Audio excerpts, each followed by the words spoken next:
Welcome to ஐரக்ஸின் channel. எங்களோட videos உங்களுக்கு பிடிச்சிருந்ததுன்னா லைக் பண்ணுங்க, கமெண்ட் பண்ணுங்க, ஷேர் பண்ணுங்க. மறக்காம சப்ஸ்கிரைப் பண்ணுங்க. ஓகே, இப்போ என்ன வீடியோ பார்க்க போறோம்னா, ராகேஷ் அண்ட் ஜெனி அவங்க சேனல்ல தான் பார்க்க போறோம். ரீசெண்டா போட்ட வீடியோ தான் பார்க்க போறோம். பார்க்கலாமா? Okay. Hi arrangeables, welcome to Rakesh and Jenny. இந்த வீடியோல நம்ம சோஷியல் மீடியால பிரகாரம் தான் பார்க்க போறோம்.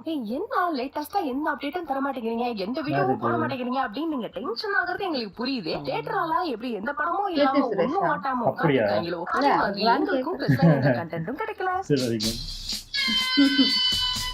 அண்ட் மானிட்டைசேஷன்லயும் ஒரு சில பிரச்சனைகள்லாம் இருக்குன்னு உங்களுக்கு தெரியும். சோ அதெல்லாம் தீர்த்து முடிச்சிட்டு ஜூன் 2ஆம் தேதி மேல உங்களுக்கு வீடியோ வந்துகிட்டே இருக்கும். அப்புறம் ராகேஷ் அண்ட் ஜெனி vlogsனு ஒரு சேனல் ஆரம்பிச்சிருக்கோம்னு உங்களுக்கு தெரியும். அதுல நம்ம பசங்க எல்லாம் சேர்ந்து ஒரு வீடியோ பண்ணிருக்காங்க. அந்த வீடியோவோட ப்ரோமோ கூட ரீசெண்டா ரிலீஸ் பண்ணாங்க. அந்த வீடியோ நீங்க ஃபுல்லா பார்க்கணும்னு நினைச்சீங்கன்னா மறக்காம டிஸ்கிரிப்ஷன்ல லிங்க் கொடுத்திருக்கோம், கிளிக் பண்ணி பாருங்க. அப்புறம் ஒரு சில பாசக்காரங்க எல்லாம் கேட்டிருந்தீங்க ஏன் ஜெனி வீடியோல வரல அப்படின்னு சொல்லிட்டு. அது வேற ஒண்ணும் கிடையாது. நான் இப்ப கரண்ட்லி ஒர்க் ஃப்ரம் ஹோம் பண்ணிட்டு இருக்கேன். கூடிய சீக்கிரம் நானும் அந்த கும்பல் ஆஃப் குர்காஸ் கூட ஜாயின் பண்ணிப்பேன். விரைவில் சேர்ந்து வீடியோ பண்ணலாம். ஓகேவா? அது யாரு? இந்த வீடியோல நிறைய அப்டேட்லாம் இருக்கு. அதெல்லாம் வரிசையா இவங்க தானா அது? இவங்க தானா? அப்படியா? எனக்கு தெரியல. வேற இவங்க பத்தானே பேசுறாங்க. ஃபர்ஸ்ட் விஷயம் என்னன்னு பாத்தீங்கன்னா the greatest of all time கோட்டோட ஒரு போஸ்டர் அப்டேட் கொடுத்திருக்காங்க நம்ம அர்ச்சனா கல்பாத்தி. ரம்ஜான் ஸ்பெஷலா ஒரு 1/5க்கு இந்த போஸ்டர் ரிலீஸ் பண்ணிருக்காங்க. செப்டம்பர் 5th கோட் ரிலீஸ் ஆக போகுதுன்னு. ஓ, நண்பன் படத்துல இதுல நம்ம தளபதியை பாத்தீங்கன்னா சும்மா சால்ட் அண்ட் பெப்பர் லுக்ல செம்ம ஸ்டைலா இருக்காரு. அப்புறம் போஸ்டர் பார்த்த உடனே பிரேக் டவுன் பண்றோம்னு சொல்லி பெரிய பாம் பிளாஸ்ட் இருக்கு. அதை வச்சுதான் கதையே ஆரம்பிக்க போகுது. இல்ல சைடுல இருக்க லொகேஷனை பார்க்கும்போது ஒரு பிரான்ஸ் மாதிரி இருக்கு, நார்வே மாதிரி இருக்கு, அப்படி இப்படி நிறைய பேர் நிறைய கருத்துக்கள் நிறைய விஷயங்கள் சொல்லுவாங்க. அந்த மாதிரிலாம் நான் எந்த உருட்டலும் உருட்ட விரும்பல. நம்ம பொறுமையா ட்ரெய்லர் வர வரைக்கும் வெயிட் பண்ணுவோம். அப்புறம் நம்ம சூப்பர் ஸ்டார் ரஜினிகாந்தோட படம் வேட்டையன் வேற அக்டோபர் 10th வருதான். சோ செப்டம்பர் மந்தோ அக்டோபர் மந்தோ நிறைய மாசான படங்கள்லாம் வரப்போகுது. நீங்க இந்த ரெண்டு படத்துல எந்த படம் பாக்குறதுக்கு ரொம்ப வெயிட் பண்றீங்க அப்படின்னு பாத்தீங்கன்னா நம்ம சென்சேஷனல் சமந்தா. நான் ஏன் சொல்றேன்னா இவங்க இன்ஸ்டாகிராம்ல போடுற ஒவ்வொரு போட்டோவுமே சென்சேஷனலா போயிட்டு இருக்கு. அதுவும் ரீசெண்டா போடுற எல்லா பிக்சர்ஸ்மே சும்மா தாறு மாறுதான். எனக்கு ஏதோ மைக்கேல் ஜாக்சன் மாதிரி இருக்கு. சூஸ் பண்ண போற படம் எல்லாம் ஹிட் ஆகுமா தெரியல, ஆனா ஒவ்வொரு பிக்சர்ஸுமே சூப்பர் டூப்பர் ஹிட். இந்த மாதிரி ட்ரெஸ் எல்லாம் நீங்க எங்க தான் சமந்தா சூஸ் பண்றீங்க அப்படின்னு கேட்க வேணாம்.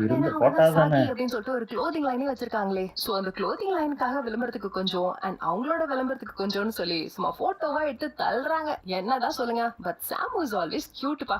முழுக்க முழுக்க வளர்ந்த பொண்ணு அடுத்த நியூஸ்னு பாத்தீங்கன்னா நம்ம சின்ன கலைவாணர் விவேக் இருக்காரு இல்லையா, அவர் பேரை சொன்னோடனே நிறைய பேர் ஃபீல் பண்ணுவீங்க, மிஸ் பண்ணுவீங்கன்னு தெரியும். பட் இந்த விஷயம் உண்மையிலுமே சந்தோஷமான விஷயம் தான்.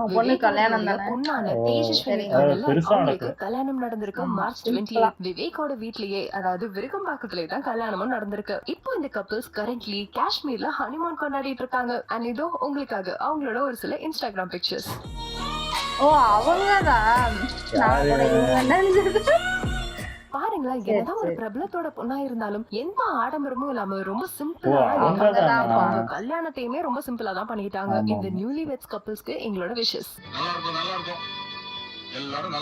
அடுத்த என்ன விஷயம் பாத்தீங்கன்னா மிருனல் தாக்கூரும் விஜய் தேவர்கொண்டாவும் நடிச்ச ஃபேமிலி ஸ்டார் அப்படின்னு ஒரு படம் ஒண்ணு ரிலீஸ் ஆச்சு இல்லையா. அந்த படத்தை பார்த்துட்டு கூட எல்லாரும் ஆஹா ஓன்னு பயங்கர பேசாம கழுவி ஊத்துறாங்க.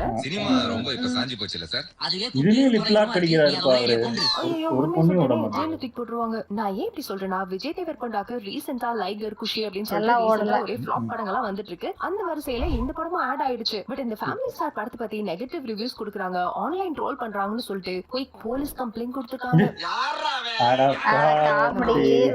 மேனேஜர் அனுரகும் ஃபேன் கிளப் பிரசிடென்டான நிஷாந்தும் தான் இந்த கம்ப்ளைண்ட கொடுத்திருக்காங்க. விஜய் தேவர்கொண்டா சைடுல இருந்து இந்த மாதிரி ஒரு கம்ப்ளைண்ட் வந்ததும் மக்கள் சில பேர் பொங்கி எழ ஆரம்பிச்சுட்டாங்க. நாங்க நெகட்டிவ் ரிவ்யூஸ் கொடுக்க கூடாதுன்னா நாங்க அந்த படம் பார்க்க செலவு பண்ணோம்ல காசு, அதை என்னன்னு சொல்றது, நாங்க எங்க காசை கொடுத்துதானே அந்த படத்தை பார்த்திருக்கோம், அது நல்லா இல்லன்றப்ப நாங்க நல்லா சொல்லுவோம் அப்படின்ற மாதிரி பொங்கி எழுந்திருக்காங்க. ஆமா, நீங்க பண்ண படத்துல ஒரு 3 படம் மட்டும் சரியா ஓடலையா சார்?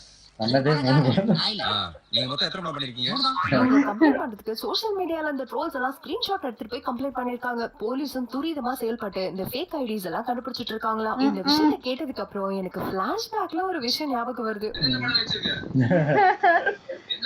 இதுவாது பரவாயில்ல, அவரு சிடி படத்தை எடிட்டர் பைபிள்ல பயங்கர குசும்பக்காரன்னு நம்ம புரட்சி தளபதி விஷாலையா சொன்னானே. இது பரவாயில்லப்பா.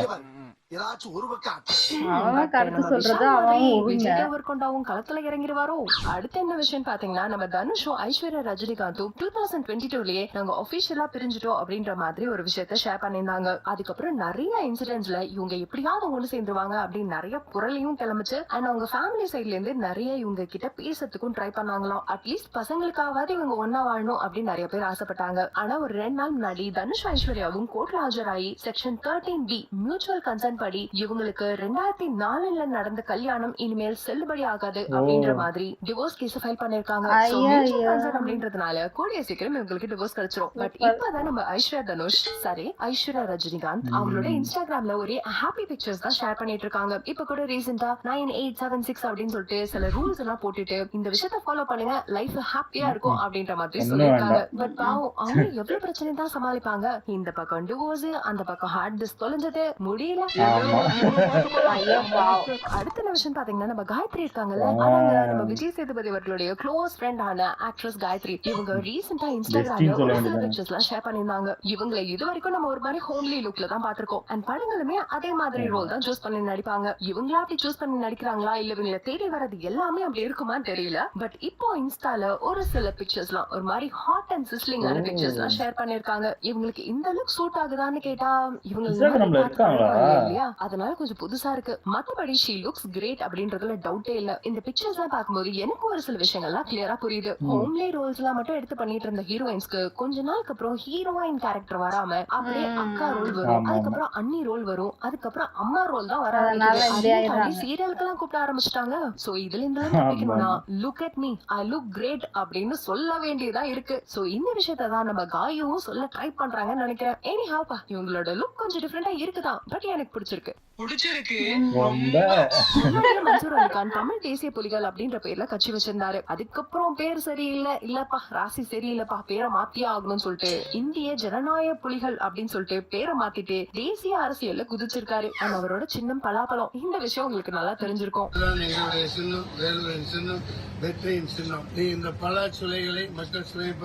மன்சூர் அலிகான் நார்மலாவே சேட்டா பிடிச்ச ஆளுன்னு தெரியும். இதுவே அவரு இறங்கி பிரச்சாரம் எல்லாம் பண்ணாருன்னா என்னென்ன வேலை எல்லாம் பண்ணிருப்பாரு அப்படின்னு ஒரு கிளிம்ஸா பாத்துருவாங்க.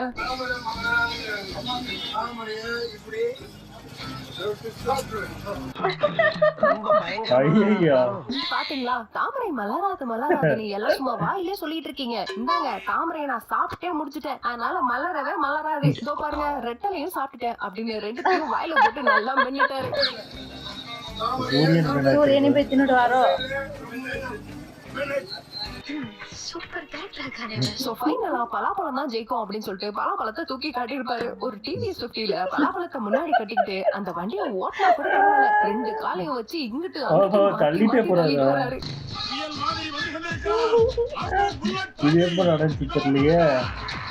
இவரை சுத்தி நிக்கிற கூட்டம் எல்லாம் இவருக்கு ஓட்டு போடுமான்னு எனக்கு தெரியாது. ஆனா இவர் பண்ற விஷயத்த பாக்குறதுக்கு செம ஃபன்னா இருக்குன்றது மட்டும் உண்மை. உண்மையுமே லோகேஷ் சொல்ற மாதிரி இவர் ஒரு யூனிக் பர்சனாலிட்டி தான்ப்பா. ஓகே அரேஞ்ச் பிளஸ் இந்த வீடியோ உங்களுக்கு பிடிச்சிருந்துச்சா? அப்புறம் வேற என்ன வீடியோக்காக நீங்க ரொம்ப ஆவலா எக்ஸ்பெக்ட் பண்ணிட்டு இருக்கீங்க அப்படின்றத மறக்காம கமெண்ட்ல சொல்லுங்க. அதையும் பார்த்து சிறப்பிச்சலாம். See you all in next video. Until then, tata bye bye from Rakesh and Jenny. அடுத்த வீடியோல மீட் பண்ணலாம். பாய். சூப்பர் நல்லா இருந்துச்சு. ஆனா இவங்க காயத்ரி இவங்க இருக்காங்கன்னு எனக்கு தெரியாது. இன்ஸ்டாகிராம்ல மேபி இருந்தாங்கன்னா ஃபாலோ பண்ணலாம்.